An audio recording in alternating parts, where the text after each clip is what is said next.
Welcome back to another reaction video. Ladies and gentlemen, Yep. if you're clicking for the first time, thank you.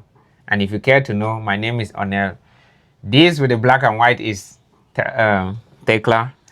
The pink and black is Telsi. Yeah. The black and gold is Telma. The red and white is on it. It's me. Five guys. Five guys, y'all. Anyways, today we are reacting to 20 Canadian inventions. Ooh. In fact, 20? yes. In fact, the title says 20 inventions you didn't know were Canadian. Very true. Or 20 things you did not know were invented by Canadians, yes. So you know what? Yapping is not part of this video. So let's keep rocking. Rock and roll. The country so quietly confident it never bothered to take credit. While the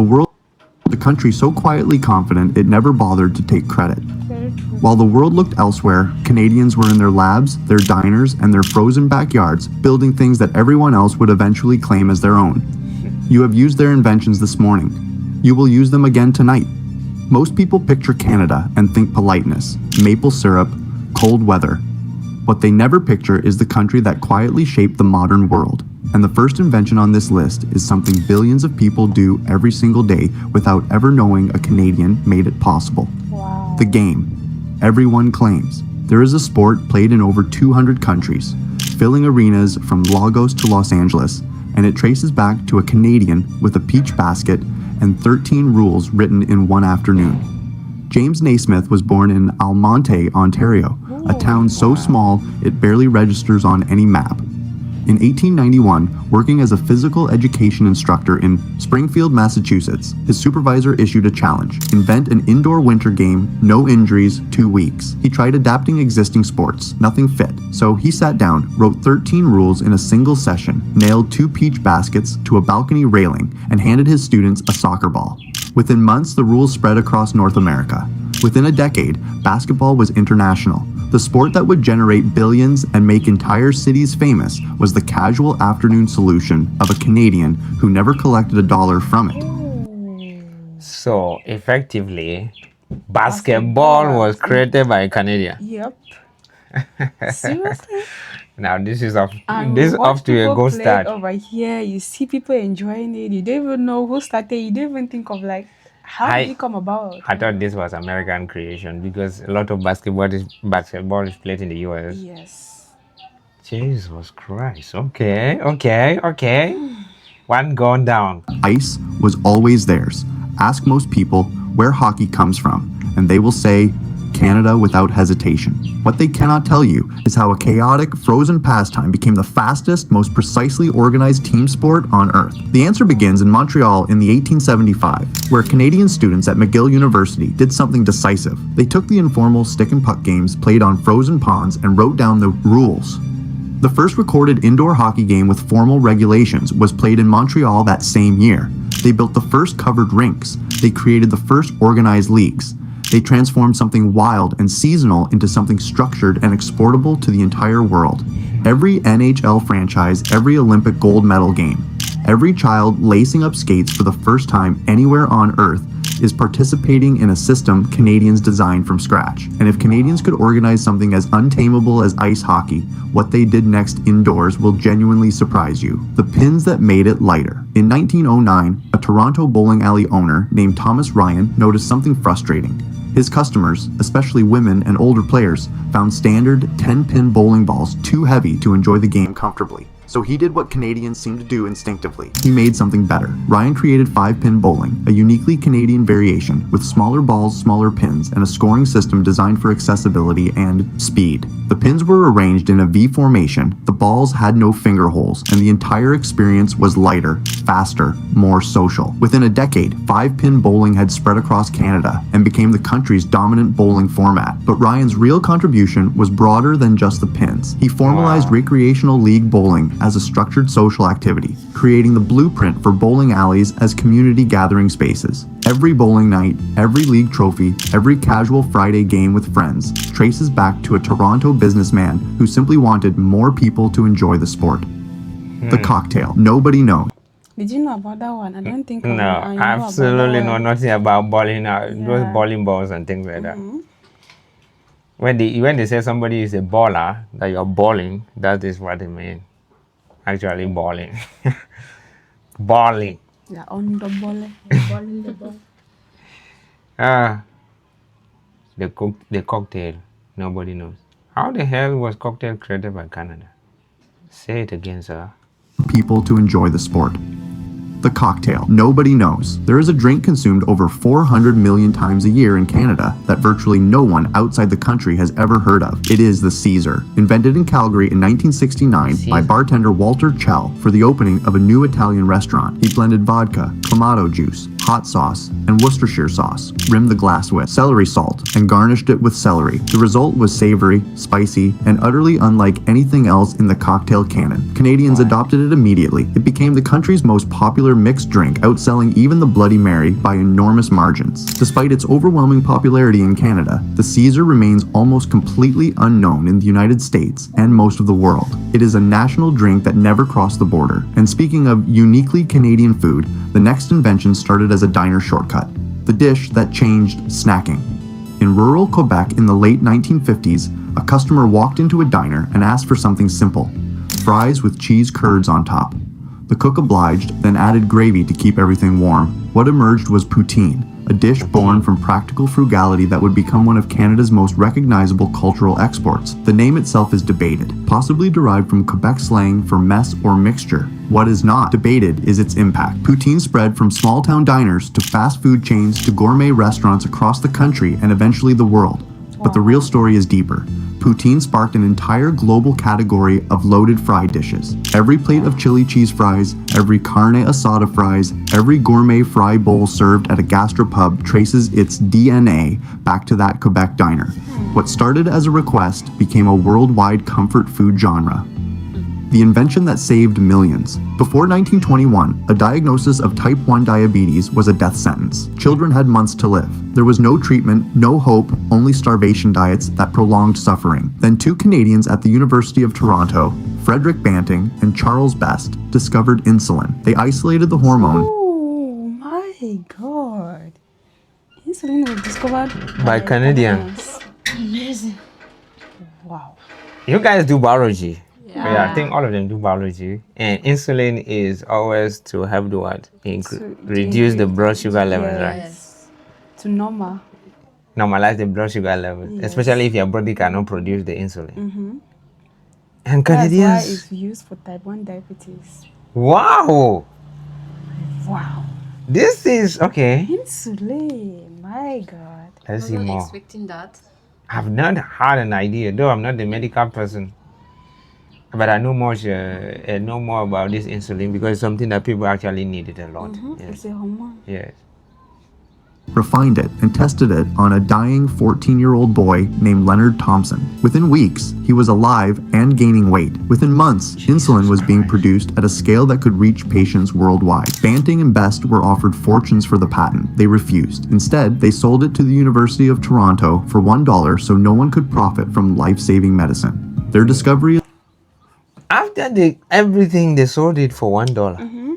400 francs. Yeah, so that everybody could have access to it. That's so good. Nah, that's Yeah. Canadian spirit there. Here, That's Canadian spirit right it will there. be for VIPs. You use your salary to buy it. With salary, you don't even have the salary to buy it. That thing should be going really expensive. I think insulin is expensive. It's expensive over here. Not even here, even out there, it is just for them to be giving like that. Wow. I think they recently increased our base salary to how much? 70,000 francs. It's just a note, Yeah. but that's not what is happening. They're just increasing With it the mouth. mouth. Increased by document. Yeah. is among the most consequential medical breakthroughs in human history. Millions of people alive today owe their lives to two Canadians who chose not to get rich. True. The voice, that traveled wires. Ask anyone where the telephone was invented and most will say America. They are half right. Alexander Graham Bell filed the patent in Boston, but the breakthrough happened in Canada. Bell spent his critical research years at his family home in Brantford, Ontario, where he conceived the idea for transmitting voice through electrical signals. He called Brantford the place where the telephone was born. The first long-distance call in Canada was made between Brantford and Paris, Ontario in 1874. Bell himself credited Canada as the intellectual birthplace of the invention. 1874. And the first time I ever saw a phone was in 2007. To really see a phone. And then I bought my first phone in 2014. Then my first Android phone I bought in 2017. Wow. And people were making calls in the 18th century, in the 18 somethings. Interesting. Even though the commercial patent was filed south of the border, the device that became the foundation for all global telecommunications began in a Canadian workshop. Bell never forgot. He returned to Canada later in life and is buried in Nova Scotia. The screen in your pocket. Before the iPhone existed, there was a device that defined what a smartphone was. It was carried by presidents, CEOs, and Wall Street traders. It had a full keyboard, push email, and... Hold on. Check out that phone. I'm going to show you. Hold on. And Wall Street traders. It had a full keyboard. Yeah, this is that BlackBerry that I was telling you guys about. That it has so many buttons. Yes. I This- think I now know the phone, right? You now know it. Yes. Yeah. It's shorter. Yeah, it's shorter than Saturday.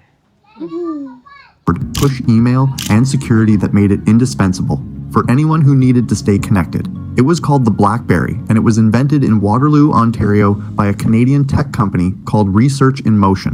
The first BlackBerry devices launched in the late 1990s, but the BlackBerry 850 in 1999 changed everything. Suddenly, emails arrived instantly without needing to dial in or refresh. Business communication became real-time and mobile. By the mid-2000s, BlackBerry dominated the corporate world so completely that devices were nicknamed Crackberries. A small Canadian company from a university town rewrote global business communication, the format that carries cinema. In 1967, 3 Canadian filmmakers stood inside a custom-built theater at Expo 67 in Montreal and watched audiences react to something they had never experienced before. The screen was massive, the image was overwhelming, the sound was immersive. They had invented IMAX. Graham Ferguson, Roman Kreuter, and Robert Kerr wanted to create a film format that made viewers feel like they were inside the image rather than watching it from a distance. They developed specialized cameras, proprietary film stock, and projection systems that could handle images 10 times larger than standard cinema. The first IMAX film debuted at that Montreal exposition, and audiences were stunned.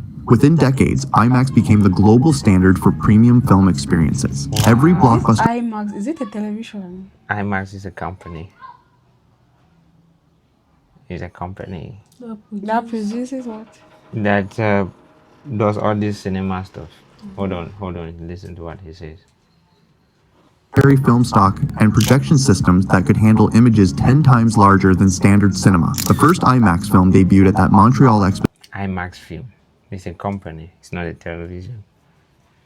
exposition, and audiences were stunned. Within decades, IMAX became the global standard for premium film experiences. Every blockbuster filmed in IMAX, every nature documentary, every space film that puts you in orbit owes its visual language to 3 Canadians who wanted cinema to feel real. The game born from missing pieces. In 1979, 2 Canadian journalists were playing Scrabble in This game was Scrabble. It's created by Canada. Let's hear how they did it. It's so good, they're really good at games. I'm sure. The game born from missing pieces. In 1979, 2 Canadian journalists were playing Scrabble in Montreal when they realized their game was missing pieces. Instead of buying a new one, Chris Haney and Scott Abbott decided to invent their own. They wanted something fast, social, and built around random knowledge, so they created Trivial Pursuit, a game where players answered trivia questions across 6 categories to collect colored wedges. The concept was simple.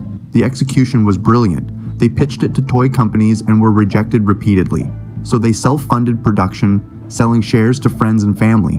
Within 5 years, Trivial Pursuit had sold over 100 million copies worldwide and became one of the best-selling board games in history. A rainy Montreal evening and a box of missing Scrabble tiles produced the most successful trivia game ever made, the device that restarts hearts. In 1950, a Canadian electrical engineer named John Hobbs was researching hypothermia at the National Research Council in Ottawa. He was trying to understand how cold affected the human heart and whether hearts that had stopped could be restarted. During his experiments, he discovered something unexpected. Electrical stimulation could restart a heart that had stopped beating. He built the first external cardiac pacemaker, a device that delivered carefully timed electrical pulses to keep a failing heart in rhythm. The early pacemakers were large and had to be plugged into wall outlets, but the principle was revolutionary. Within a decade, the technology had been miniaturized into implantable devices. Today, millions of people worldwide live with pacemakers that regulate their heartbeats. The device that has extended countless lives began as a cold weather experiment in a Canadian lab. So actually, those resuscitating machines that they put on somebody's heart and make those kind of things were created by Canadians. I'm so surprised. I had no idea. These people, Seriously? after everything, they still pull back and do a lot again. Ooh. She's a very good in science and technology. It's just that the person who is narrating keeps. It's better to just say exactly what they invented and weave around with the words. The bag that holds your blood.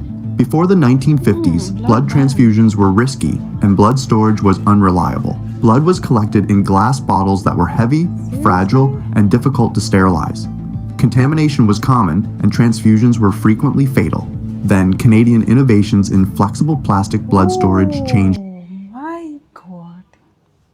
We use this in the hospital and we have no idea it was invented by a Canadian. Beautiful. She's a medical student, guys. It's impressing her, so we just It's really we're just around watching her get impressed. We don't really know how important this is, but she knows. So please go on and talk. And to even think that at first it was they were putting blood but inside bottles. Yeah, and they're glass bottles. Which Yeah, is glass bottles. crazy. We They're just handling- grew up and saw this and just felt like, okay, these Fine. are blood bags. We need to use them. Yeah. Beautiful. Canada. I love this. Everything. Canadian researchers developed the first practical disposable plastic blood bags, lightweight containers that could be mass-produced, sterilized, and safely stored. The shift from glass to plastic revolutionized blood banking. Blood could be transported easily, stored longer, and transfused with far less risk of infection. Emergency medicine, surgery, trauma care, and disaster response all became safer. Every blood donation you have ever given, every transfusion that has saved a life, depends on infrastructure that Canadians pioneered. The plastic bag that seems so ordinary is one of the quietest medical revolutions in history. The drug, Mimpressine, that calmed the mind. Before 1953, severe mental illness was treated primarily through institutionalization and physical restraint. People experiencing psychosis or schizophrenia had few options and even fewer hopes of recovery. Then a German-born Canadian psychiatrist named Heinz Lehman began clinical trials at a Montreal hospital with a drug called chlorpromazine, the world's first antipsychotic medication. Lehman administered it to patients who had been hospitalized for years, many written off as untreatable. The results were stunning. Patients who had been violent or catatonic began to stabilize. They could hold conversations. Some were able to leave the hospital entirely. Lehman's work opened the door to modern psychiatric pharmacology and transformed how the world treats schizophrenia and severe mental illness. Mental health care shifted from warehousing to treatment. The breakthrough happened quietly in a Montreal psychiatric ward, but its impact reached every corner of global medicine. The tool that can be really interesting. I'm telling you. Imagine people who have just been written off as they're crazy For years. For years, there's nothing And to do then about it. it comes a time where they have to walk back home, that they are okay. They have a lot of inspiration there. I think they have a lot of research in the medical field, which is very interesting. Yeah, they do. Right? Jesus Christ. painted a revolution. In 1940, a Canadian inventor named Norman Brakey was working in his Toronto workshop when he created something that would change home improvement forever. He invented the paint roller. Before Brakey, painting a room required professional brush technique and significant labor time. Walls You've used this, right, to paint these walls? Yeah, Did I you have know it it. was invented Ah, by... You so- have it? No, I had no idea it's invented by Canadian. Oh, God. I have it outside here. It's so funny how we use things and we really don't even know where the don't care things to who invented know those things. something. We Yeah. just see them and we are eager to learn how to use them and go ahead and use them. I had no idea it was a Canadian invention, though. Wow. My And you God. can just easily take it for granted that, yeah, it's easy. Probably now it could be mass produced in China, but the idea to even come up with it is not the easy part. Yeah, That's it's the not hardest the easy part. part. It's the most hardest part. Oh, Gee. wow. Pen roller. Before Breaky, painting a room required professional brush technique and significant labor time. Walls had to be painted slowly, stroke by stroke, with careful attention to streaks and drips. Breaky's roller allowed anyone to cover large surfaces quickly and evenly. It democratized painting. Ordinary homeowners could paint their own walls without hiring professionals. The DIY home renovation industry was born. Hardware stores began selling paint and supplies directly to consumers. Home improvement became accessible and affordable. Breaky's invention spread globally within years. The tragic part is that Breaky never properly patented his invention. He died without seeing any profits from the tool that launched an entire industry, the seat that borrowed from tradition. In 1910, a Canadian woman named Olivia Poole invented something that would eventually appear in homes worldwide, and she did it by looking backward instead of forward. Poole was inspired by the traditional cradle boards used in her Ojibwe heritage, devices that allowed Indigenous parents to safely carry and soothe infants while working or traveling. She adapted that centuries-old wisdom into a mass-market product. The Jolly Jumper, an infant bouncing seat that hung from door frames and allowed babies to bounce safely while parents worked nearby. The design was simple, effective, and rooted in Indigenous knowledge refined over generations. Poole patented her invention, and it became a household staple. Today, millions of parents worldwide use baby bouncers without knowing they trace directly back to Indigenous Canadian ingenuity. Every parent who has bought one is benefiting from knowledge that predates modern parenting by centuries. The signal that tells you to walk. As a kid, they used to carry, they used this thing on me, and it's still in our house today. Wow. My mom is safely kept in the box. Desmond's own is there, but they did not buy for Sonia. Because they had for you and for Desmond. Yeah, so they used it on her. Everything that we use as kids, as little children, all those dresses that they wear on little children, are on her in the house. So maybe when I get back to the village, I'm going to go into the box and hang Yes, and take it wear it out once again. more and bounce around while my mother's working. Every morning, millions of people around the world stand at crosswalks staring at a small countdown timer that tells them exactly how many seconds they have left to cross. It feels universal, obvious, essential. But that countdown signal, the pedestrian traffic light with numerical timing, was first implemented in Canadian cities before being adopted globally. Before the countdown system, But we don't have it here. We don't have the countdown here. But we have... We have the traffic light, but we don't have the traffic countdown. Like where you wait at the traffic, it counts down. You know how many seconds are remaining till you have the green light. Yeah, we don't have them here. Yes, but we do have traffic lights, though. At least we do. For just the sake of having it, because people would run the traffic light without second guessing, and nothing will The only happen. place that I see that they must restrict that traffic light is at Shapis Museum. Even inside the city, yes, it is.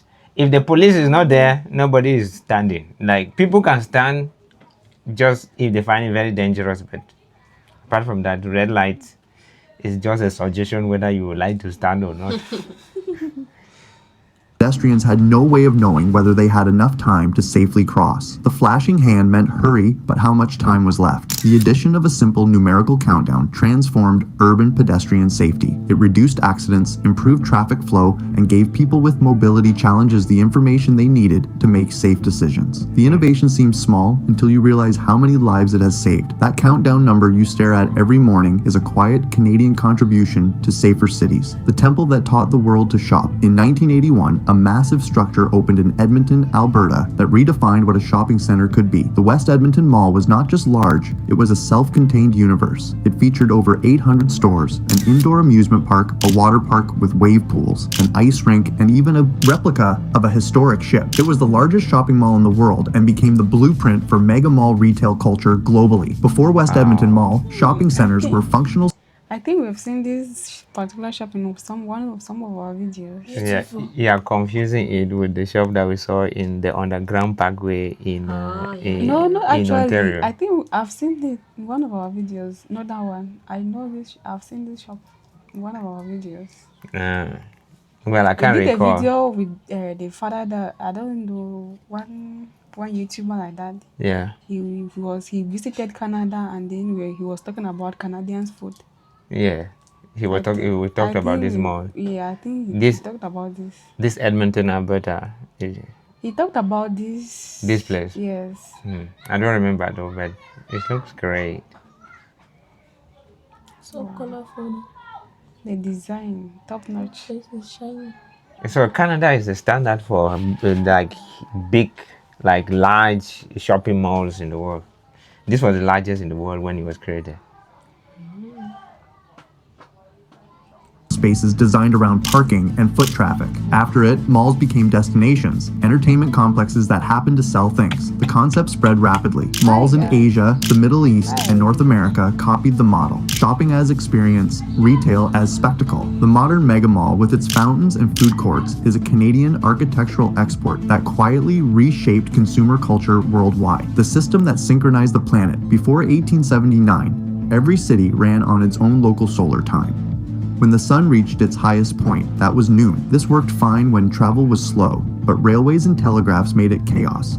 A train leaving Toronto at noon might arrive in Montreal at a time that did not exist on Montreal's clocks. Then a Canadian engineer named Sanford Fleming proposed something radical. Divide the entire Earth into 24 time zones, each exactly 1 hour apart. The idea was elegant and absolute. Everyone within a zone shared the same time, and moving between zones was predictable. Fleming presented his system at international conferences, and gradually the world adopted it. Today, every flight departure, every international call, every synchronized moment Honestly, the time zones were created by Canada. They actually doing a lot. Jesus Christ! Interesting. If not, we would have just been like really confusing because this you just know that okay, when it's 10 a.m. in Cameroon, this is the time in Canada. Yeah. Maybe Eastern or Western Canada. What if there was no time zone? Like if you are going somewhere, you just Go. You don't tell them when you are coming because you people are not in the same time zone. The teacher will not tell you have a class at 7. You just have to go to school and find out.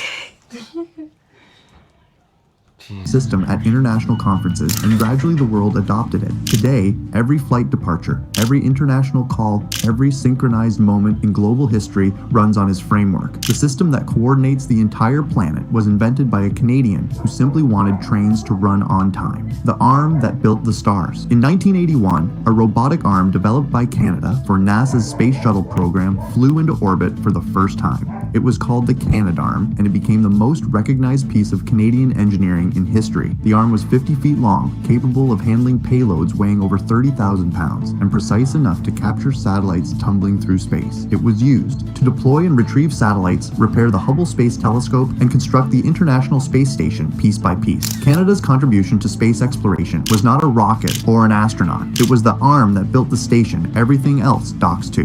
Newer versions, Canadarm 2 and Canadarm 3, continue to operate on the ISS today. Every module of the station, every repair mission relied on Canadian robotics. A country known for being modest, quietly built the hand that assembled humanity's foothold. Maybe let me put this in perspective. What you're seeing on the screen is the International Space Station. It is 400 kilometers above the surface of the Earth. And it's moving around the Earth. It's moving at very high speed around the Earth. It moves around the Earth 90 times per day. And this thing, people are living there. People stay there. There are scientists, Can Canadians. stay and work there or Yeah, they work there and do scientific research there. There are Russians, there are Americans, and there are Canadians. Even Europeans are there. Sometimes people stay there for more than a year. My God. But then, when you launch a rocket from the surface of the Earth, it needs to dock with this thing. It needs to get in contact with this thing and transfer the people from that rocket into this place because it's a house, like a station.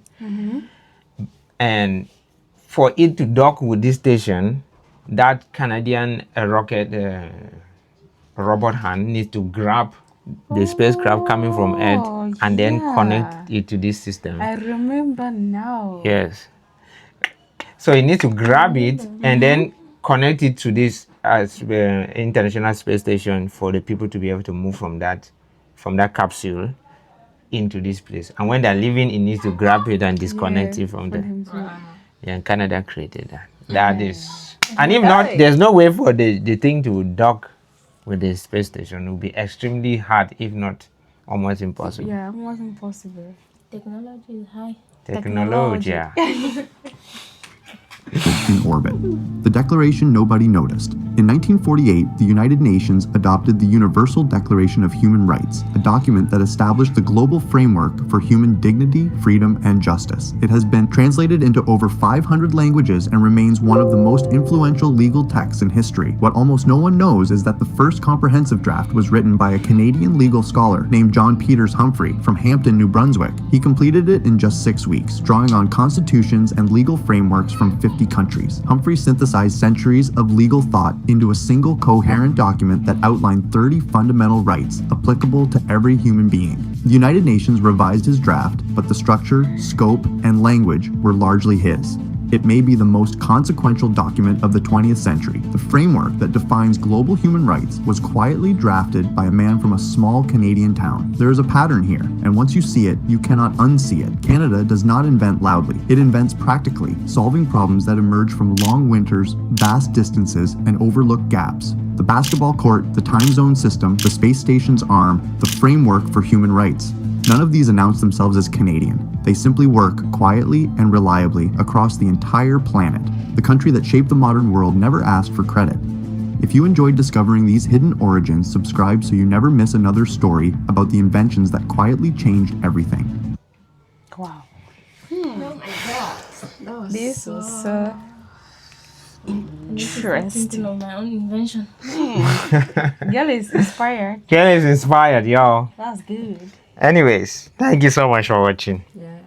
We'll see you in the next video. We are going to do a video about the weird things Canadians do that seem not to make sense to anybody else. There are things that are only common to Canadians, and they think they are common to everybody. And so we are going to learn about these things. Thank you. Thank you. See you in the next video. Sure. Respect.